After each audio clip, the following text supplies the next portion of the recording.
Good afternoon, Mikel. Good to see you. You bring great momentum into this game, obviously, after the win at the weekend. Squad-wise, are you, barring the long-term injuries we know about, more or less full strength for this? And are you minded, given who the opponents are, not to rotate so much? Are you looking to field a full-strength team? No more news on the team, especially no more injuries. Obviously, the 2 recruitments that we already made in this window, and big match, big test for us against, in my opinion, the best football team in the world, and looking forward to it because it's going to tell us a lot about where we are. In terms of your thinking, you talk about the new signings. Leandro Trossard came in and had a real impact.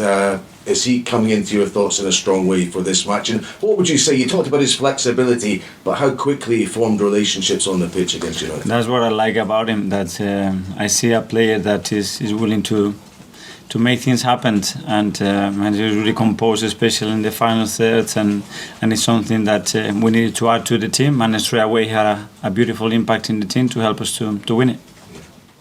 If he has flexibility, Jakub Kiwior, who you've also brought in, can play in a couple of positions to maybe supplement the midfield. Just in terms of your squad now, with the transfer window drawing to a close, does he give you enough cover? Might there be more acquisitions before the end of the window? Well, he gives us more cover. Obviously, we've been with 3 central defenders for the first part of the season, which is very, very short. We've been lucky with injuries, but we needed to recruit in that position. We've done it. Jakub, as you said, is playing different roles and is a versatile player, and is going to strengthen the team. And if anything else is available that can make us better, we'll look at it.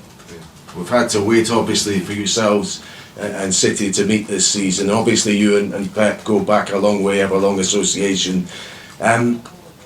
You keep in touch, I know. Has anything changed in the dynamic over the course of this season as you know, your team and his look that they're locked together to fight for the championship?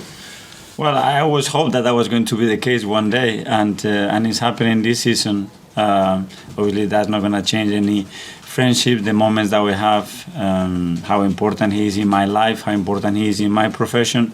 But yeah, we are both willing to win and defend our clubs the best possible way, and that's always been the case since day one. Yeah. I was just thinking, coming here, asking myself the question, are the 2 best players or most influential players right now in the Premier League Norwegian? And I'm wondering if your Norwegian's giving your defenders any tips on how to cope with their Norwegian. No, I think there are 2 players that they are in top form at the moment, but I think they have, and we have as well, other players that they are in a great place, and they are very, very important for the squads. Yeah, I mean, Eddie and Nketiah, talking about him, you know, people tipping him for England now. Can he sustain the level he's at, do you sense? Well, that's a challenge that we all have, and not only Eddie, to be not only at that level, but a better level every single day. And Eddie's been very consistent. I think he has surprised a few people the way he has responded to the huge challenge and demands that he had, obviously, after Gabi got injured. But we are positive that he can still get much better, evolve, and still continue to develop. Just one last one for me, Mikel. You animated on the touchline. Pep is also an animated manager on the touchline. There are others. Do you think there's been a bit of an undue focus on yourself? I mean, you got the booking in the United game. Are we all making too much of that? We would like to see the passion. Has there been too much of a focus on you personally, do you think? I don't know. I focus in things that I can do better. For sure, there are things that I can do better. Let the referees take the game and be in charge of that. Look myself in the mirror as well sometimes, and try to find the right balance there sometimes. But I love the game. I'm very passionate about it. I love to win more than anything else, and that's the way I live the match. But again, if there is something that you can do better, I think you should try at least do that. That's great. Go to Bradley from TalkSport. Hi Mikel, hope you're well. Whoever wins this game on Friday, what sort of psychological advantage does that give them in the title race, do you think, going into the rest of the season? I think they're going to be 2 very, very different games. And to put similarities into them, I think it's just very unreal. Maybe for the players that are going to be on that pitch, but as well because of the context is extremely different. But let's see. Obviously, it's important always to play well and to win. That gives you more momentum, more confidence, and prepares you better for the next match. And that's our focus to do that on Friday. And there seems to be a real change in mentality in this Arsenal squad, especially this year.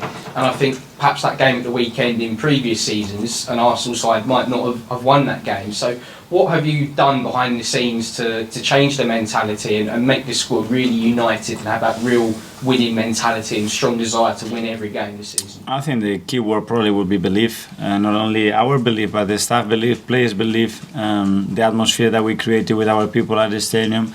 You could sense it even 1-0 down that we could still go and win it. And managing emotionally the game in a much better way than we used to, and then playing better. And we are playing better than before, and we are earning the right to win the games. And then football, as we all know, is very unpredictable.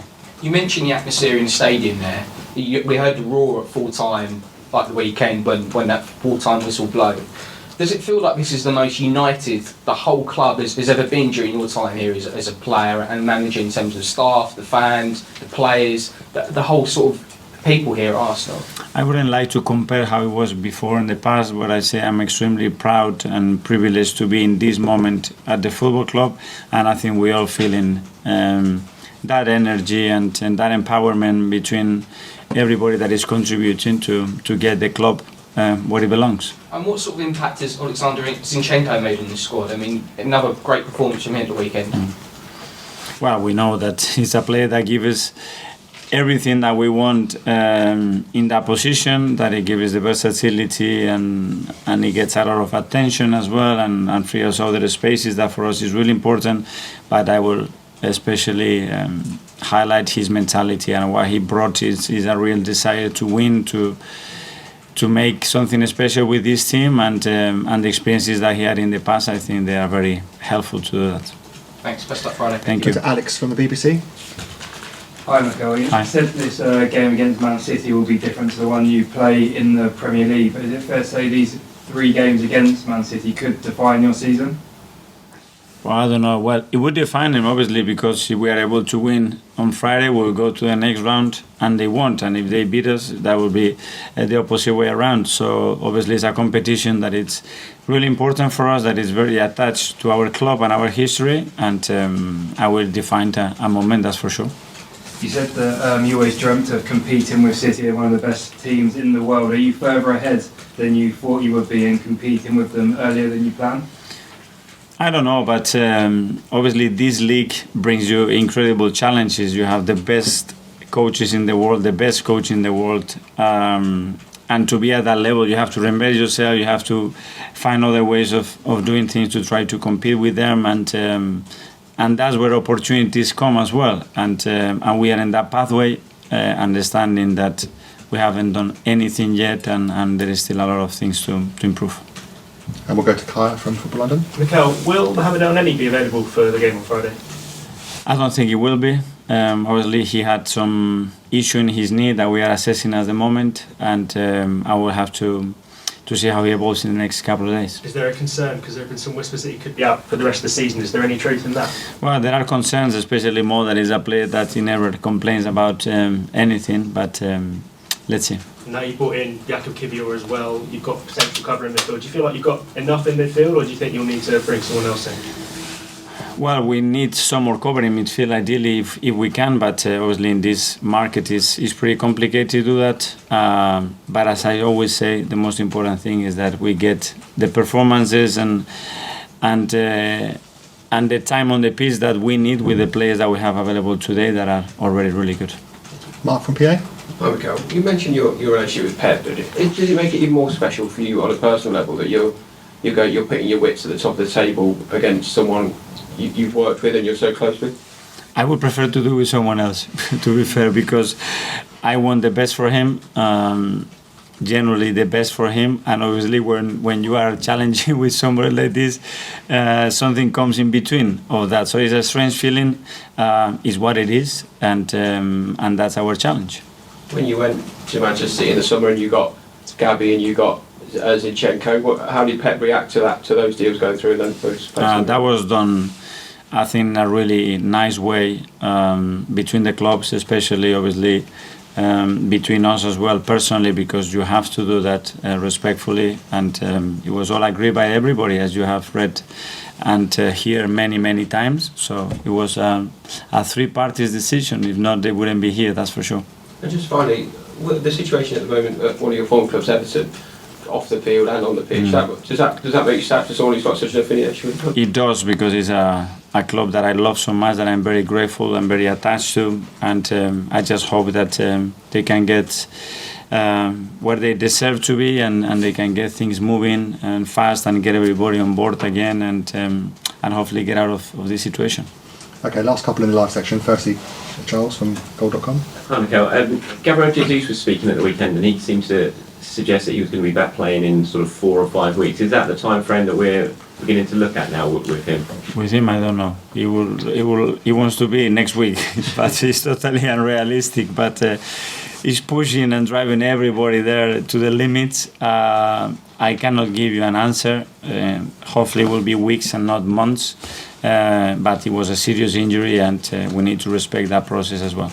He was on the touchline full time at the weekend, and when Eddie came off, he was there waiting for Eddie. Of course, he's sort of filling the void left by Jesus. I mean, is he still playing a massive impact sort of behind the scenes in here? He's been incredible with the boys, with the staff, with everybody around it.